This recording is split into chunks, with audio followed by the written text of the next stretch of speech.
We have got 100 plus Ninjago characters right here to rank, so without further ado, let's get straight into ranking it. So, we are starting off strong with the Fire Ninja Kai. In my ninja ranking video, I think I put him in like 3rd place, but honestly right now, with what they have done with him in Dragon's Rising is so good, and I can't wait to see what happens with him stuck in Neverspace. Kai is S tier. Kai's sister Nia is next, and she is also a solid character. I liked her when she was Samurai X all the way to currently being the Master of Water.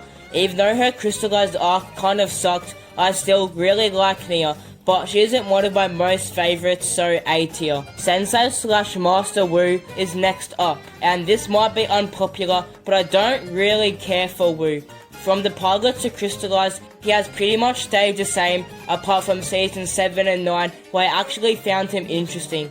Season 7, because I liked his conflict between the Time Twins, and in Hunted, I enjoyed him growing up and watching him turn into his old self again. But from continuously keeping secrets from the ninja does get old, so I think B tier is a solid spot for him. So Cole has been slowly climbing my list for the last few years now, especially since Master of the Mountain, and I don't know what to say. Cole is just such a good guy, and I can't put him any lower than A tier. So Jay used to be my favorite, but he has fallen down a bit since we have barely seen him in recent seasons. But that doesn't mean I haven't liked his Agent Walker arc, because I'm actually really excited to see how it unfolds, and if he ends up becoming a villain, I will be so hyped. But as it currently stands, I will put Jay in S tier, but after Kai. But sadly, I can't say the same for Zane. He has always been a decent character, but he has never really stood out to me apart from seasons 3 and 4, and especially in the last few years,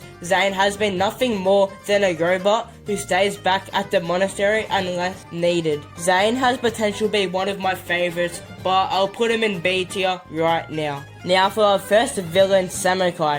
There isn't really much to say about him, except that he started the 4 arms trend before it was cool, C tier.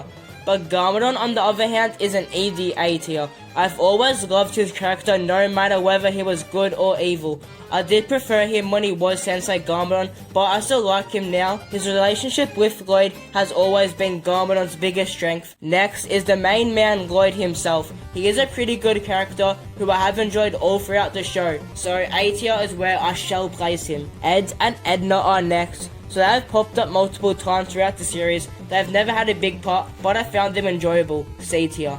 Now moving on to Gale Gossip, who has been in most Ninjago seasons, but doesn't really do much. I do enjoy her little news segments from time to time, so C tier.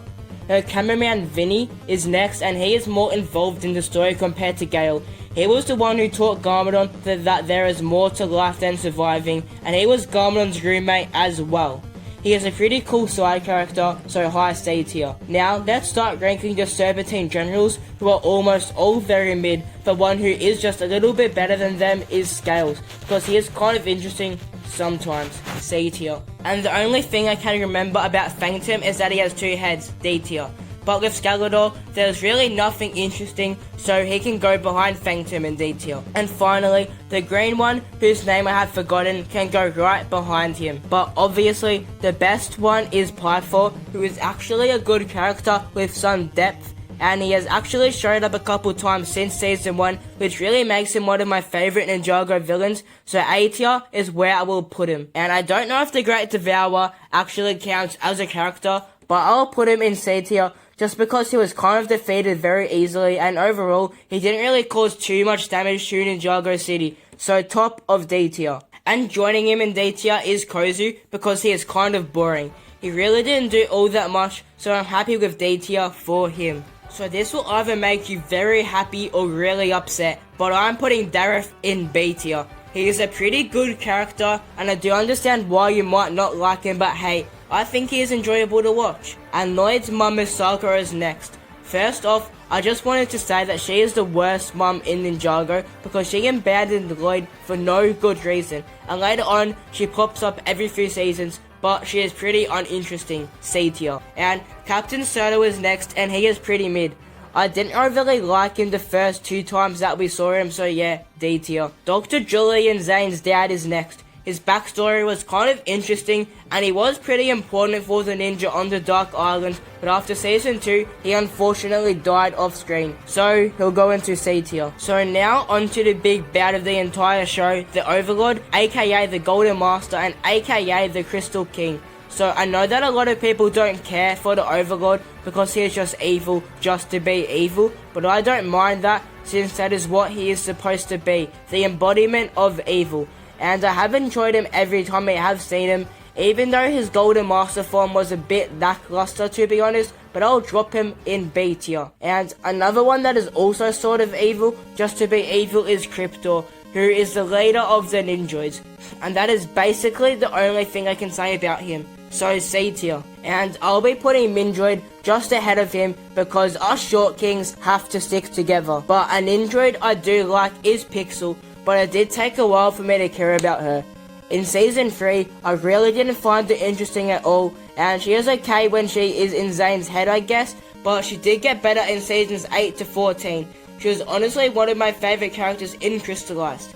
I mean, she was so clutch for the ninja, and I'll admit that I cried during this scene. I'll easily put her in A tier. So Cyrus Borg is another okay character, which I know a lot of people are going to hate me for. But the only time we see him is when the ninja needs something from him, and then we only see him for 5 minutes and he is gone for another season or 2, and that just keeps on happening. So yeah, I'll drop him in C tier. Chen is next, and I think he is such a great character. He was so fun to watch in the season, and I loved the tournament as well. He was just very enjoyable on screen, and he is one of my favourite villains of all time, A tier. I also like his right hand man Klaus, because I found his beef with Garmadon interesting, and speaking of interesting, I found his spells very interesting, but I do wish he learned how he learned to use his spells, but unfortunately his story was also cut short because we saw him in Skybound, but not much came of it, and another to Dark Island did sort of wrap up his story, but I would have liked to see that on screen. I also put Klaus in A tier. Next is Chop and Kapow, who I have grouped together because they are the same to me. So I know that a lot of people probably find them annoying, but I'm not gonna lie, I kind of like the stupid henchman characters that Ninjago has, so I won't put them too high, but C tier is fine with me. We also have Izor on this list, because I wanted to include more characters on this list, if I'm completely honest, so D tier. Alright, we're now up to Season 4 Elemental Masters, so let's speedrun this. Starting with Skylar, who is obviously the best of them all. In Season 4, I did not expect her to be the spy, and I also did like her relationship with Kai as well, even though these days I don't really ship them together. But it wasn't really until Season 9 until I actually started to like her.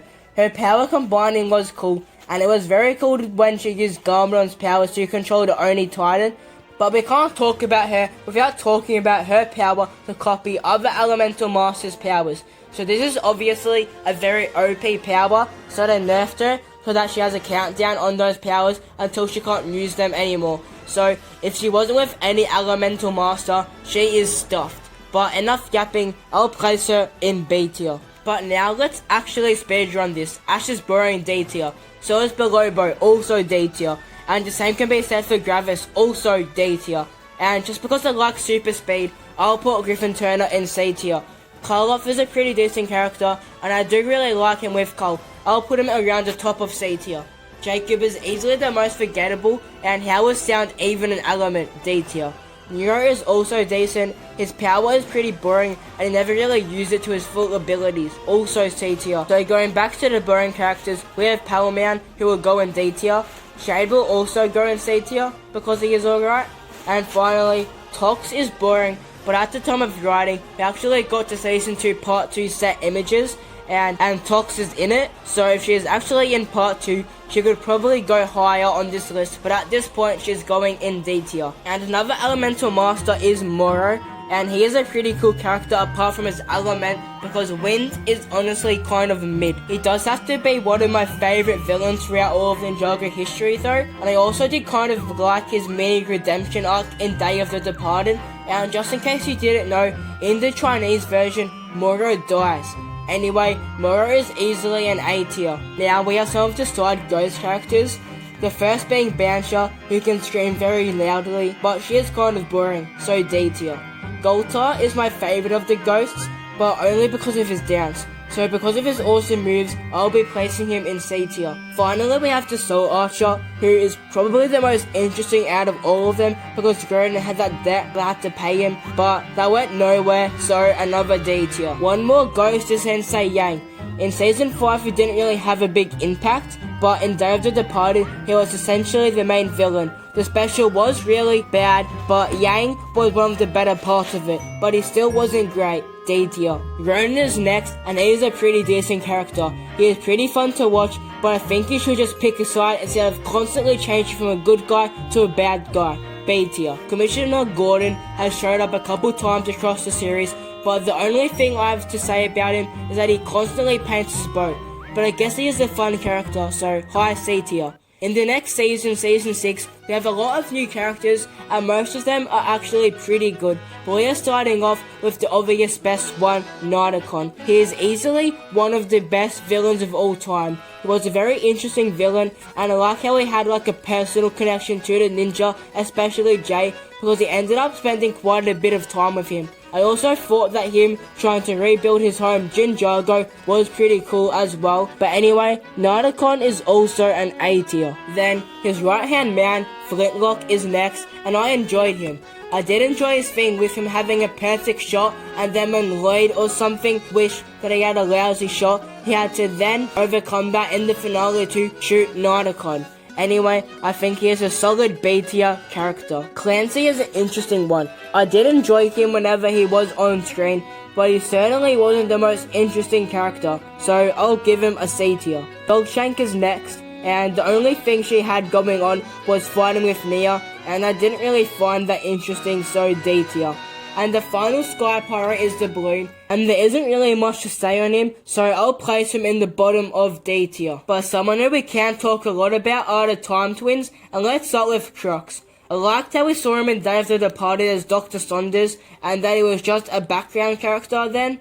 And then at the start of Hands of Time, he dropped some hints about him potentially being one of the Hands of Time, until he eventually reveals that he is Crux. But after that first episode, I did like him, but the only thing that is sort of worth mentioning is that he hates technology. And then with Acronyx, his fight with Furu was really good, and just like Crux, the only thing after the first episode that is worth mentioning is that he loves technology.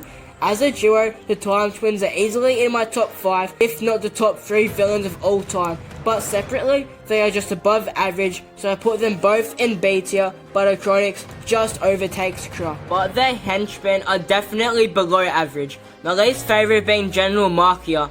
She was just the leader of the Vermilion when the Hands of Time weren't there to lead them, so she was boring, D tier. But very controversially, I would imagine that I prefer Blanc and Ragmonk over Markia.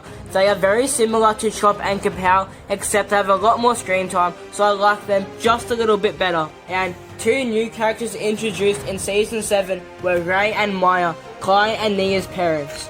In Season 7, they basically did nothing, and then we didn't see them again until Seabound, and they were actually pretty good in this season. Ray had a lot less screen time than Maya, but I enjoyed him playing video games with Kai. And Maya was really good with Nia, but since we barely see them, I'll put them in C tier. And now moving on to SOG, let's start off with Harumi. So I've given my thoughts on Harumi before, and those thoughts are that she is one of my favourite Ninjago characters. She was pretty good before she revealed herself to be the Quiet One, but of course when she revealed herself and started to manipulate Lloyd, I really enjoyed that. And then in Hunted, she was also good, and I liked the idea of her sacrificing herself, which is sort of a full circle moment, but in Crystallized, she was okay. I didn't hate her coming back like a lot of people did, but I do agree that her redemption really sucks. Anyway, Harumi is an easy A tier. Mr. E is another very good SOG member. I liked his fight with Zane, and also his very mysterious vibe that he gave off, which sadly never really went anywhere. But it could have been really good if they decided on revealing him as Echo Zane. And then in Crystallized, I can't actually remember anything he did. So considering that, I'll place him high C tier. And Ultraviolet is next, and she's just crazy, and that is pretty much it. Top of D tier.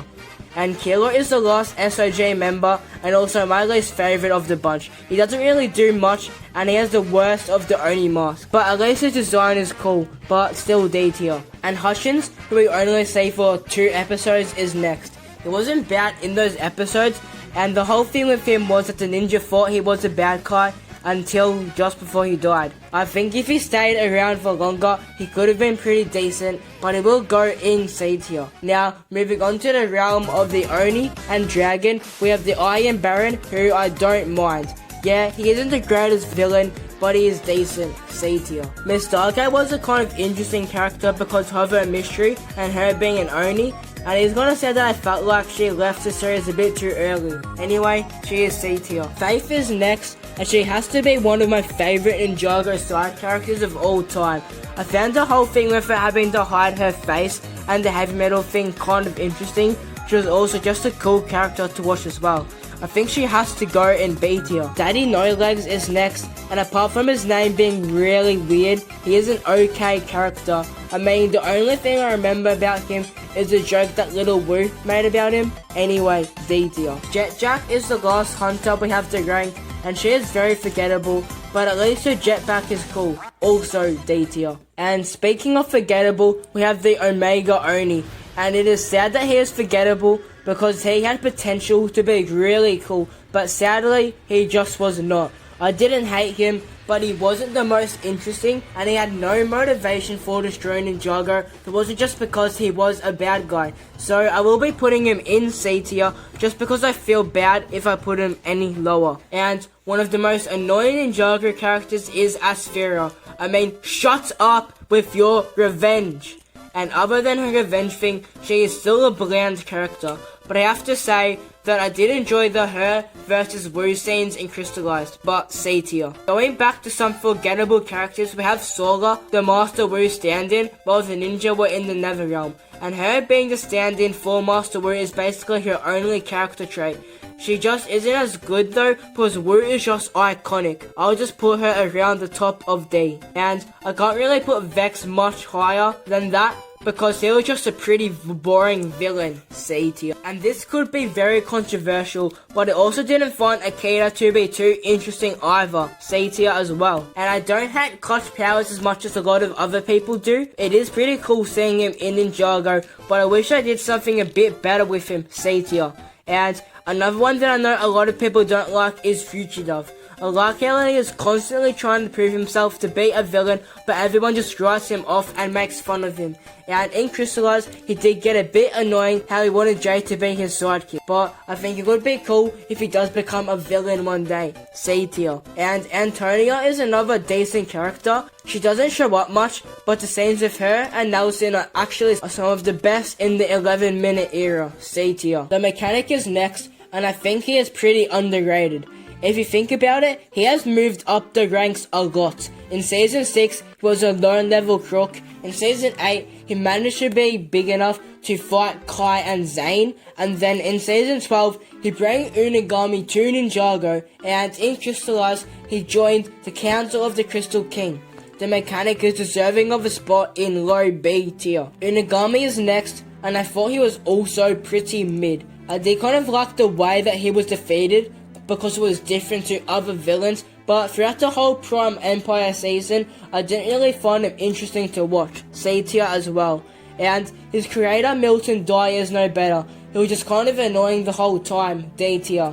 But Prime Empire isn't all that bad, because the NPCs are actually decent, especially Okino.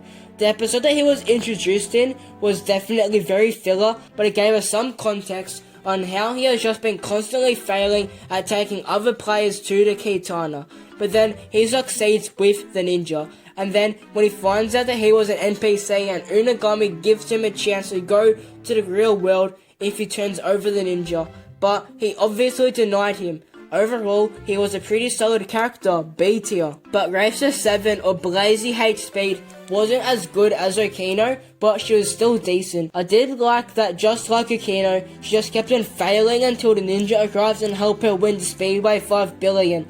But there isn't really anything else to say about her, so I'll place her middle of C tier. And someone that might as well be an NPC is Scott.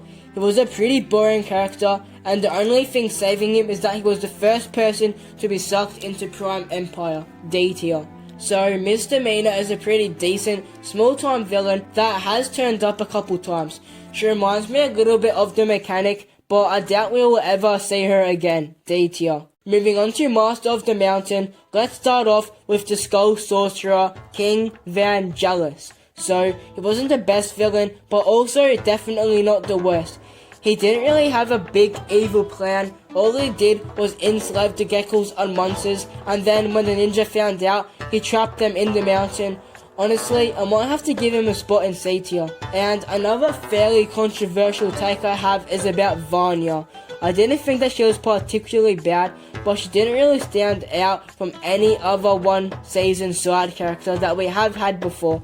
I did like her being with Cole though, and her Dragon Chompy was also pretty cool. I'll give her bottom of B tier. And I would have ranked all of the lowly separately, but then I realized that A, I don't know any of their names, and B, I'll just rank them all in the same spot anyway. However, the wizard guy was kind of cool because of his spells, and the one that talked to his axe was enjoyable at times, and it was cool that he was from Metallonia, which is where Karloff was from as well, but there is no way that I can put them any higher than D tier. And the same can be said with General Momantis. There's nothing wrong with him, but nothing worth mentioning either, D tier. Twitchy Tim isn't much better. He is fun to watch at times, but him forgetting stuff gets old after a while, C tier. But finally, a good character is Kalmar. He was a very good villain, and I actually liked that he had no redeeming qualities and that he was just pure evil. It was super enjoyable just watching him go about doing his evil things, and I liked that he also had conversations with the ninja, which I always feel like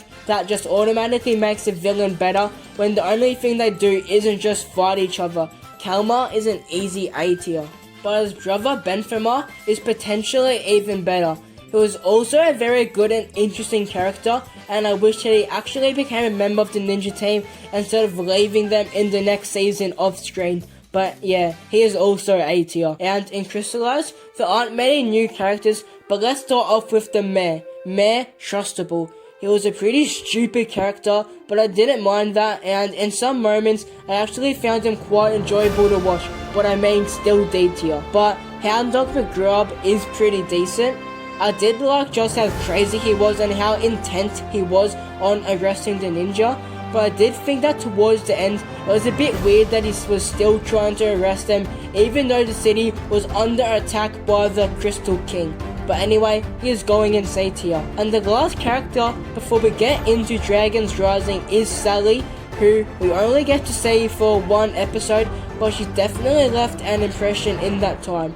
She was very energetic and fun to watch, and I did like her reunion with her parents, but seeing as we only saw her abruptly in one episode, I'm kind of pushing it, giving her a C tier. And now we're in Dragon's Rising, and let's start off with the ninja found by Aaron. So in Season 1, he quickly became my favourite ninja because I could relate to him being around the same age and obviously having no elemental powers. But in Season 2, I started to like him less because he started to become annoying with him whining all the time. So I will put him in A tier, but I'm sure he will be joining S tier once he shuts up and stops whining. Sora is also a very good new character.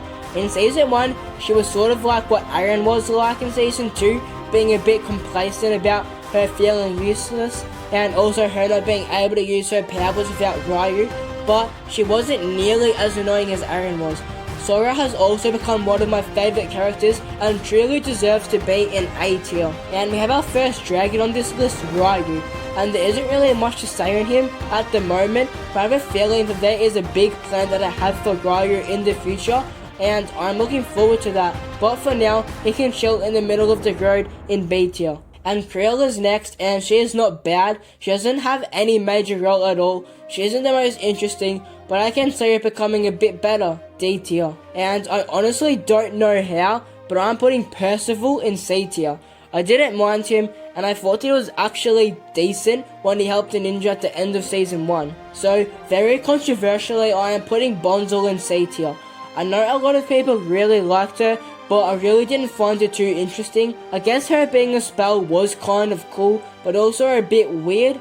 Also, I found her voice to be kind of annoying because it made her feel really boring. Joe was next, and I found him to be a pretty one-dimensional character, and also fusion has got to be one of the most useless elemental powers ever, C tier. Arakor is next, and he was pretty good in the one episode he was in.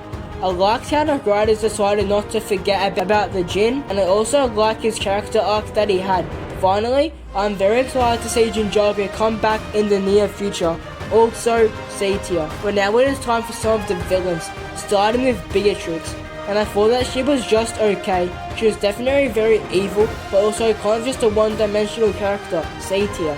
But with Raptor, I actually really enjoyed him. He was humorous to watch, and I like that all he wants to do is hunt dragons, that he is completely stupid and actually realizes that what Beatrix was doing was going to destroy the world. All in all, I did not mind Raptor. High C tier. Dr. LaRoe is pretty mid. She wasn't the most interesting character, and we barely saw her. Low C tier. But the first character to go in F tier is Dorama. I just find him super annoying, and in my opinion, there is no need for him to be in the show. And we can't forget about Wildfire. I originally didn't like her, but she has definitely grown on me in season 2. Top of B tier. Euphrasia is next, and she is just fine, and that is really disappointing seeing as she is a new Master of Wind. And since the ninja fought the last one, they could have, and they still could do something cool with her. But for now, she is in C tier. The new assistant keeper of the monastery, Mr. Frokiki, is next up, and I did not mind him. We don't see him that often, but he's always a fun character to watch on the screen, and I'm hoping that he will become more interesting in the future. But for now, he has a very good B tier. We now have two dragons, Eagle and Rontu. I don't like Eagle as much as most people.